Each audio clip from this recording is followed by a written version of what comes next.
How is it going, guys, and welcome to the channel. Now, as you can see from the title, today I'm going to be fitting a short shift kit for the Corsa, for the Astra. See, I'm still used to calling the car a Corsa. Yeah, for the Astra. Now, this isn't your conventional one that goes on top of the gearbox. This is one that goes under the shifter itself. It's developed by a lad called Lewis Tonge. If you're watching this, man, I apologise if I pronounce your name wrong. It's Lewis Tonge. I will leave a link in the description for his page. He does supply these really cheap. It was like £60 delivered, which is a lot cheaper than 140, 150 pound the one for the gearbox. And from what videos I've seen for them, the reduction in the throw isn't that much. I thought, well, I don't want to spend over £100 or something that won't really make much difference. Whereas this one, it was only 60 quid. I thought I'd give it a go to see what it's like. It does look a bit more involved to fit, but it does come with all the stuff you need. So basically, you got to take all the centre console out and mess around with all the linkages. But at least this way, like today, it's raining. You just can do it in the car. You haven't got to be stood outside in the cold. So that's something, I guess. So I'm going to be I'm going to try and do a guide best I can. I will leave a link in the description for the guide he did, which is basically just photos and a description of how you would have some instructions on a piece of paper, basically. But I thought, I'll try and record as much as I can in the process and basically go from there. Fingers crossed it all goes okay. So let's go. Right then, before you get started, guys, what you're going to need a 10mm socket, ideally a deep reach, really, an extension. You're going to need an E10 socket and a T20 socket or spline driver, whatever you want to use. And you need a small screwdriver, a trim removal tool, or a screwdriver as well. So that's basically the toolkit you need, and a drill as well. The drill pieces are supplied, and the Allen keys you will need to put the hardware in is also supplied. Right then, as you can see, I'm going to try to mark where it is before. So it's in third now, and I've basically lined up the bit of wood on top of the buttons. So for next time when the new kit's in, I can do the same, and it should give an accurate reading. So I'm basically going to put a line on the wood from about the top of there to sort of mark along there, then do the same with the throw at the back.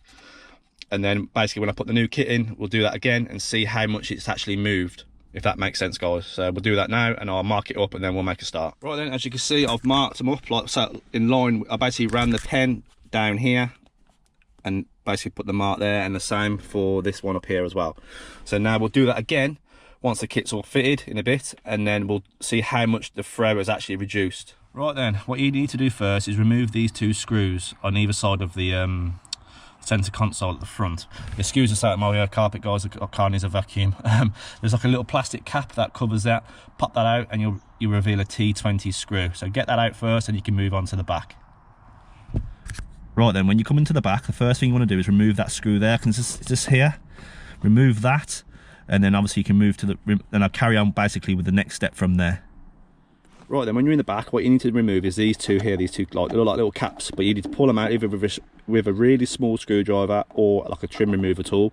That will then let you take the cup holder out. So I'm going to undo them now, pop them off, pull that off, and this should hopefully come off then, if fingers crossed anyway. Okay, right, that's all removed now. Make sure you unplug your aux cable from there. So basically once you pop that off, the aux connectors, it's just there, see it? And you basically unplug it from there, and that allows you to take out the actual aux socket itself. So then what we need to do, we need to remove this bolt here, which I imagine that's a 10mm. Looking at it, yeah, I reckon that's a 10mm. So undo that 10mm, and then once you've done that, we'll carry on with the video. Right, we're back in the front now, so you need to get your ashtray out, which I'm led to believe just pulls out. It might be a bit hard to do with one hand. Yeah, I'm gonna take that out, and then we get back to you. Right then, that's out. It basically just pulls out. What I found easiest best to do, because I've noticed when I was trying to pull it out, it was getting caught on the bottom of the stereo, so I've sort of like pulled the centre console back a little bit as I was pulling it out, and basically it's come out okay. So under there now, you've got, I don't really see them, there's a Torx there and a Torx there, so you need to undo those two, and then basically once you've undone them, we'll move to the next step. Right then, as you can see, what you need to do then is remove the little cover for your OBD port. It's like there's basically, which sits in there. You just grab the back of it and then lift it up, and it pulls out. And then what you've got a Torx there, a Torx there, and one there. You can't really see it in this light, but there is one there and one there. So you want to take those two out, and then that one there, and then we'll move on to the next step. Right, as you can see, basically once you've undone the screws down here, it basically loosens off this to pull it up, and then on the back of your here, see these like little two tabs here? Push them tabs in, and it'll basically release it from this black surround here. So then you're just left basically with that. So then once you've got to this point, we'll move on to the next step, which is going to be, I imagine, trying to get the center console out. So bear with me, guys. Right, then before you remove it, obviously you need to pop this your handbrake gaiter out, and then it should, in theory, pop out. That feels loose. Oh, okay, right. So what you need to do is slide it back first, and then lift it up. I imagine you've got to try and manoeuvre it gently out. It's a bit of a tight squeeze, I'll tell you that. Oh my god.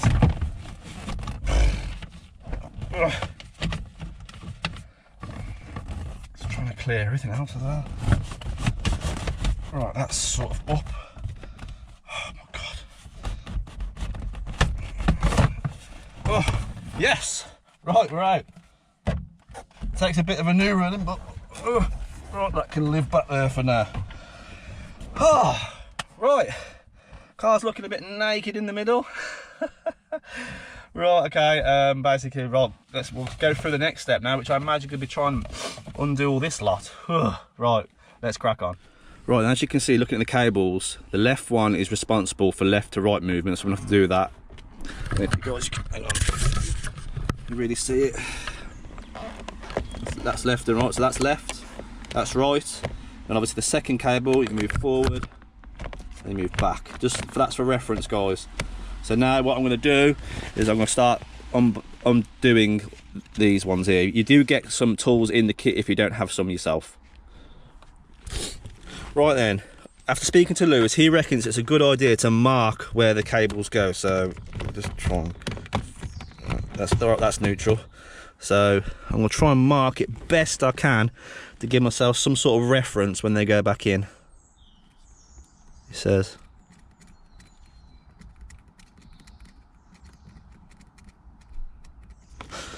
So I can sort of see when I put them back in. I'll do the same for the other. Cobwebs down here. What's going on here?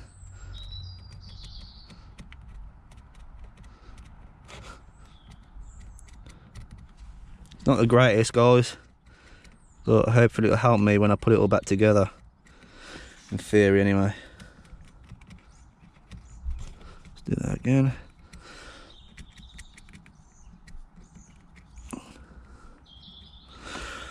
Right, that's marked. Right, once I've done that, I'll start unbolting stuff. Okay, right, so the next thing you want to do, by the looks of it, is you need to squeeze these together so they can pop out. So, right, that was sort of loose.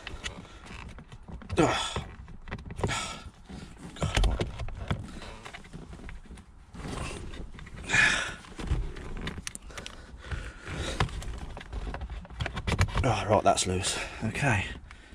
So now that's out. Looking at what he said to do is get a small screwdriver. Oh my god.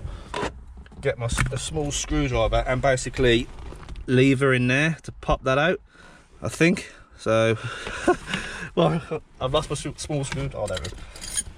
Right, okay, so see how these pop out then, I wonder.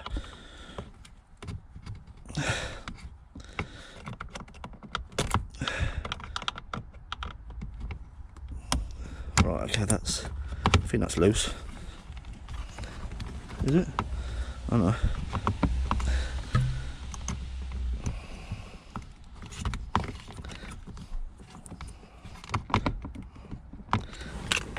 Well, I've cracked it off. I don't know how far you're supposed to take it off. Do you take it all the way off, or do you just... Right, it's loose. Okay, so it does come out then.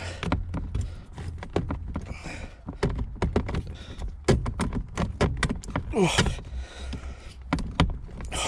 it's a stubborn bugger. Oh.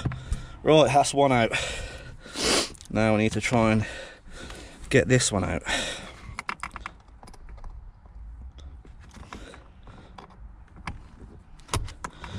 Right, come on.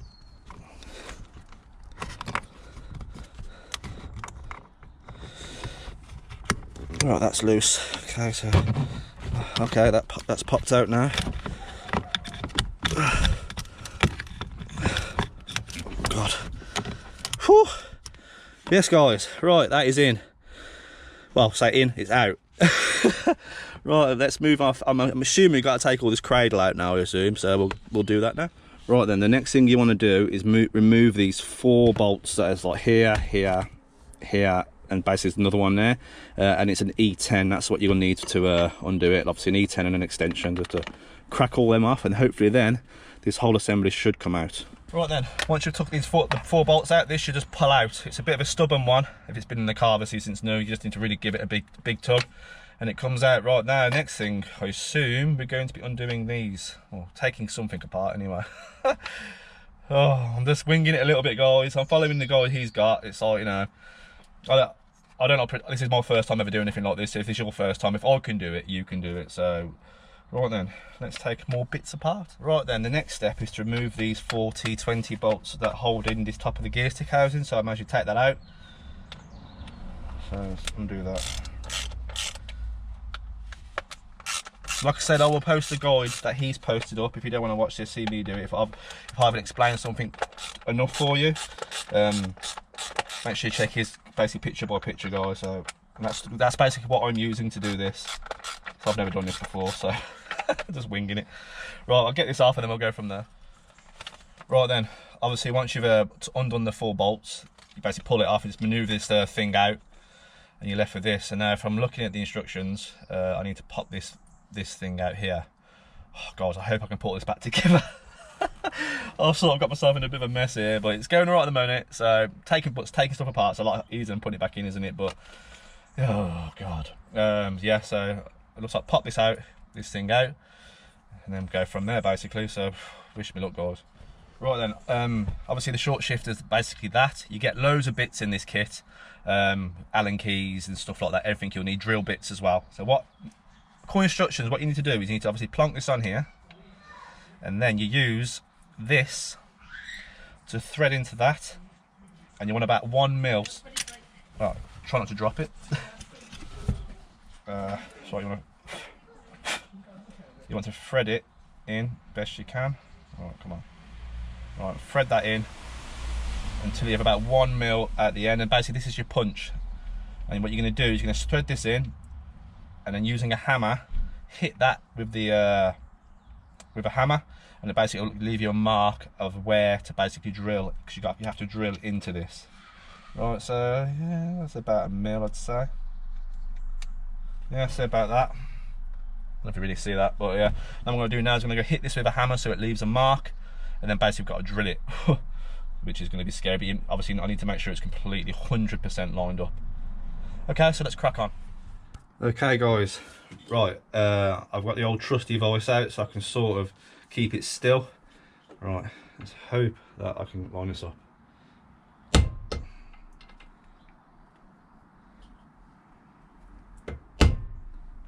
Right, let's see if that's left a mark. And it has, if you can really see it, it's like a little mark dead centre.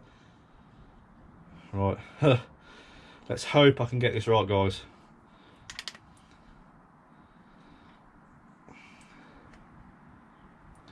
Right, let's put this in the vise again. And you do get a drill bit, so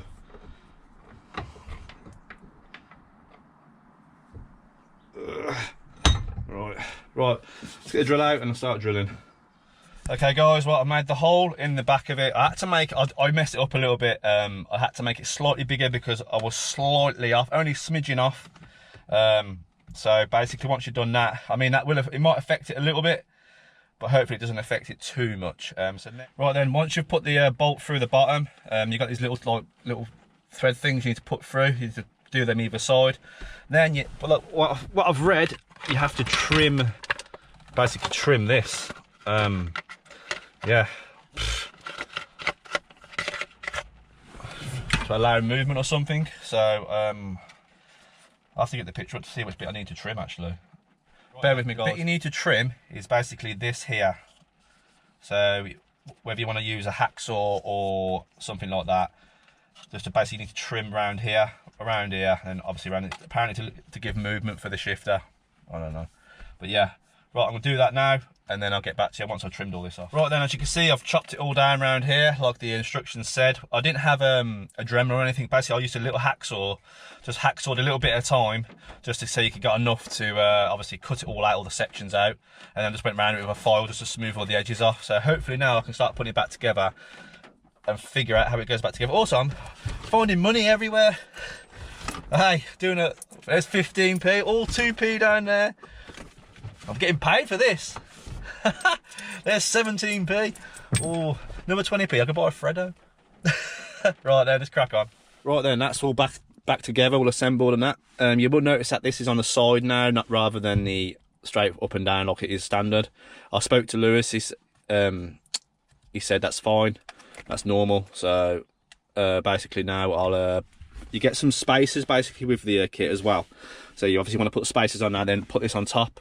And obviously then use the washers and stuff like that to and use the bolts he supplied to obviously fasten it all down. So I'm going to do that now, try and put these cables back in. Hopefully I can get all the gears, so I won't put anything back together until I know all the gears are okay. So fingers crossed, guys. Oh, it's just stressing me out a little bit now. Right then, it's all back in now, but I have had to mess around with the linkages a bit just so it'll go into gear. I've just turned the car on just to make sure it engages gear, but it's like first, second, third, fourth, fifth, sixth, reverse, and they all engage. I've had the car on, so I'll have a start putting all the car back together now then, and hopefully it all goes okay. Right then, as you can see, I've done the wood marking. That's where it was, and that's where it is now, and that's where it was, and that's where it is now. So you can see it's quite a significant change, more so at the top than it is the bottom, but it's definitely shortened the throw. And for 60 quid, who can grumble? Yes, it's a lot of messing around and faffing around, getting all the dash out and stuff like that, but at least you can do it in the car. Like today, it's absolutely levering it down with rain, and it's at least you're inside in the warm rather than outside in the, well, I say in the warm, like not as cold as it would be outside. So what I'm going to do is I'm going to take the car for a little drive now and see what it's like to actually drive the car and give you guys sort of my opinion on it. So let's go. Right then, first drive it, it definitely feels a lot shorter. It's going to take some getting used to basically driving again, I guess. Definitely feels a lot more notchy, and it feels weird because obviously the gear shifter's a bit higher now, so that's going to take some getting used to. Goes into gear right though, so I must have adjusted the linkages all right. Marking did help, however I still had to adjust them slightly, but it's not exactly difficult. Obviously you just unclip the linkages in, like when I first took them out, pop them off, adjust it, put it back on, try it. Just a bit of trial and error. Bloody hell, it's so different. Yeah, that was definitely worth the 60 quid. Goes into gear lovely. That's ever so weird. So obviously on the throw stock is quite long, isn't it? But that is loads better. Definitely the best 60 quid I've ever spent. Yeah guys, definitely worth buying. Like I said, I will put a link in the description for either Lewis's page if I can link it in, or the best thing to do is go on Facebook on the ZLET Lovers, I think it's called, or one of the VXR pages, and basically ask for him, and he will be able to respond to you. Or failing that, if I will try and I don't know, but I will try and get his details as best I can. I'm not too sure if he's going to be doing a Corsa one for you Corsa guys. However, if there's enough interest, I can't see why he wouldn't be able to develop one for the Corsa. If Lewis, if you're watching, definitely get one for the Corsa boys. As I imagine they'll want some as well. So, but yeah guys, thanks for watching. I hope you enjoyed it. I did try and show you the instructions how to change it as best I could. It was all a bit daunting, to be fair. But like I said, I will link in the description for his guide as well, which I used today, which is basically a YouTube video, but it's just basically pictures and obviously step-by-step instructions if that's what you prefer to use. If my instructions weren't that great, but yeah. All right, so as always guys, thanks for watching. Subscribe if you're new, drop a like if you enjoyed the video, and I'll see you on the next one.